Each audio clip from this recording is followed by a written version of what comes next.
Especially with the release of Smite on the PS4, I see a lot of people recently on Reddit and the Smite forums asking, how do I improve? How do I get better? People that really want to know what they can do in general to improve at the game casually, as well as people who want to play competitively but don't know where to start. And seeing as how this channel is going to be focused on helping people improve at Smite, this is a great topic to start off on. First off, I'd like to note that this video is specifically for improving your personal skill, and it won't cover any one topic such as climbing the ranked ladder or team communication, but will rather cover a few techniques you can use in order to improve yourself within the game. And I'd also like to mention that this isn't going to be a tutorial or anything for players completely new to the game, and I recommend if you are looking to learn how to play the game, you should watch Hi-Rez's own tutorial series, which, while it's a little outdated, it still covers everything you need to know to get into the game. So now that we've got the disclaimer out of the way, let's get going. The first thing you need to understand is that improving isn't something that's going to happen over the course of 2 or 3 games. Maybe right now you're playing and winning most of your matches and carrying your teams with ease, but eventually you'll reach the MMR you belong in and you'll hit a wall. And that's the time you want to focus on improving. Because of the way the matchmaking system works, it's going to start matching against better and better opponents, and you might actually get placed above your skill level for a few matches. So if you find yourself getting stomped and feeding for a bit, don't get discouraged. Just understand that you've hit your wall and the system is just trying to find players at your perceived skill level. Like I said, when you do hit the wall, it's important not to get discouraged. Attitude is a huge factor here, and if you want to get better, you're going to have to understand that things like raging your teammates, dismissing certain gods as overpowered or broken, and blaming anyone other than yourself are all things a lot of players end up doing once they've hit the wall. However, if you truly want to improve, you have to realize that how good your enemies are, or your teammates are, or the gods they're using, don't matter. You're trying to improve your gameplay, not the team's gameplay. A lot of people play this game. The chances are you're never going to see XXX underscore Loki Master 420 again, so why should it matter if they auto-locked ADC and went 0-10 in the first 5 minutes? When people do things like that, it's completely out of your control, and once you understand that and don't let it ruin your mood, it will be so much easier for you to improve. Expanding your god pool is by far the simplest way to get better at Smite. If you truly intend on spending time on this game and improving, then it should be no trouble to try and play each god at least once to learn what they do. Understanding a god means you won't just know how to play that god, but you'll also know how to play against them.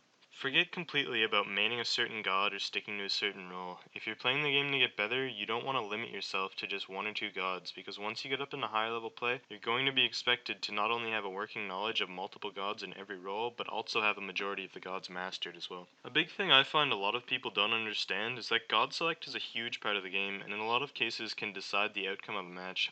Learning how to synergize with your team and counterpick is so important, but in order to do that, you need to have a large god pool.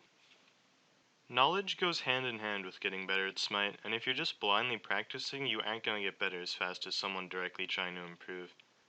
The fact is that everything you could find out by playing has likely already been discovered by someone and posted online. So why bother with reinventing the wheel when you could read guides, watch streams, and just learn matchups in general? Mechanical skill is what people tend to think of when they think improving, when the truth is Smite isn't even largely about mechanical skill, but rather the information you have going into a game and what you do with that information. Knowing when to pick fights, when to go for objectives, and the amount of damage you could do, or your enemies could do, or what CC they have, are all things you should be focusing on learning. Mechanical skill will come naturally with practice, which you should be getting more than enough of if you're really devoting yourself to learning the game. So now you know how to prepare for games, you know what attitude to take with you, and you know that you should be playing and learning new gods, or at least gods outside of your comfort zone. But what do you do once you get into those games? A lot of people play games just to play, but when you're trying to get better, maybe simply getting in game and running around isn't enough for you. A good way to help yourself in learning the game is to take notes on your gameplay. Now I'm not talking about literally writing stuff down on a sheet of paper while playing the game, but rather just take mental notes of everything important that happens and then think about why it happened. Think about it this way. When you were little, you may have wondered why that little metal swirly thing on top of the stove was glowing red, and just touched it out of curiosity. It probably hurt a lot, and I doubt you ever tried it again. The reason I bring this up is that even as a child, you knew that the burner on the stove is what caused you that pain, and your brain labeled it as dangerous to touch, and you never did it again. But I see people repeating the same mistakes in games of Smite and getting punished for it, and they just keep trying the same thing over and over again. This is what you need to take mental notes for. You can't just take every death as something that was inevitable because the enemy is fed or because your support won't buy wards. Figure out why it is you died and specifically try to prevent doing that again. Maybe you went to split push without wards, overextended, and didn't back off when you saw everyone on the enemy team was MIA. Like I said, everything you could possibly find out by playing has likely been figured out by someone else and posted online, but if you insist on learning from playing, at least learn something. If you want to see the results, you could always try making what I call a long-term match history on a notepad in your computer, recording the end results of your games, your kills, deaths, assists, especially your deaths, as well as your GPM. Make a side note for each game as well as whether you think it was a good, average, or poor game for you and one thing you need to improve on from that game. As you practice, you should be looking to see your average deaths go down and your average GPM go up in some cases. Kills and assists don't really matter because the way MMR works, as you get better, you'll be getting matched against better opponents, so they won't be making as many mistakes for you to capitalize on. But obviously there will be some games when you have an unusually high or low amount of kills or assists, which can help explain unusual spikes in your GPM, but for now you shouldn't be focusing on getting kills, but rather not letting the enemy get kills. I've made two examples here of the long-term match history I explained, one good game and one bad.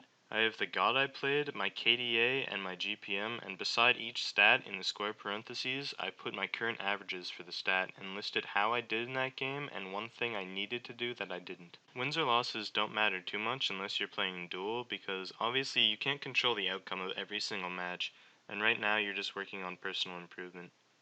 I got the averages at the time from Smite Guru, and it takes about 1 or 2 minutes to record each game on your long-term match history, which you can do while you're queuing up for the next game anyways, so it should be no trouble. As for things you should avoid, anything I tell you on this front is really just common sense and making sure you follow the first 4 tips I gave. However, not playing when you're upset is a big one. If you're the type of person who takes losing streaks really hard, you might want to get up and walk around after losses, go outside, take a shower, or otherwise do something to calm yourself down so you don't let your mood affect your play. You also shouldn't be sticking to one god or one role for too long either. Unless you're playing to have fun or you just want to try out a new build or god, you probably shouldn't go into the match with an intention of playing any one god or role. And one more huge do not is mainly about advice I see a lot of people giving new players. A new player will ask how to get better or how to play a certain role, and I swear half the comments are just, go watch the SPL and mimic what they do. Don't do this, guys, please. The SPL is actually a lot of fun to watch, and you can learn things from it, but don't just try to copy what the pros do. These people are playing in a game where both teams consist of 5 people who all know what they are doing, are familiar with each other's playstyles, and have near perfect levels of communication. Not only this, but they have extensive knowledge of the game. It's literally their job to understand every aspect of the game and the most optimal way to play the situation. So if you see certain builds or rotations that look completely out of place, they probably are. There's so many reasons a player might build a certain item or gank a certain lane in the SPO that all have to do with the fact that they know who they are playing against, who they are playing with, and they've worked out this strategy 100 times beforehand in scrims. So think of the SPL as completely different from solo queue or even playing with your friends, because mimicking what they do will leave you with either one of 2 results. The first result is that you'll do terribly. Maybe you'll mess up a rotation or build the wrong item because you're blindly copying a build that just isn't right for a situation. So now you end up feeling betrayed by whatever player you watched, and the problem has nothing to do with them. Then you'll eventually just end up confused and you've wasted valuable practice time as well as possibly developed a few bad habits. Or you did great.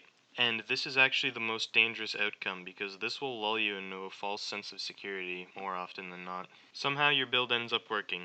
You get some great early ganks and you snowball out of control and overall just stomp the game and do so much better than your average that you begin to worship whatever player you copied. Now, over the next few games, you might start spamming this build or playstyle because of how well it worked out. You'll probably hit a few more games that end up like the first result I talked about, and you'll probably just shrug it off as a streak of bad luck because of that one game you did so good in, which in reality was just a stroke of luck itself, and you'll waste even more practice time and almost always take out a bad habit. All in all, neither scenario that comes from mimicking an SPL player is positive, which is why, while there are good things you can take out of the SPL, you just can't blindly follow whatever Tricks Tank decides to build one game. You have to understand why he built those items, what it got him, and watch more games to see how he adapts his builds to his enemies as well as allies. Figuring out what positive things to take from the SPL and what negative things that won't work in normal games to leave out is often really confusing and frustrating, and that's why I believe you shouldn't be watching the SPL to get better unless you already have extensive knowledge about the game. This video is something I've wanted to make for a while now, and it actually took a surprisingly long time to complete, but now that it's done, I think it came out way better than I expected it to. Basically, I wanted to use this video to help some people improve, and I'm gonna be doing more like this on my channel over the course of the next few months, but I think this covered a lot of the topics I wanted to discuss and knocked them out with one video, so that's really good. And until next time, I'm Everything Goat, and I don't have an outro.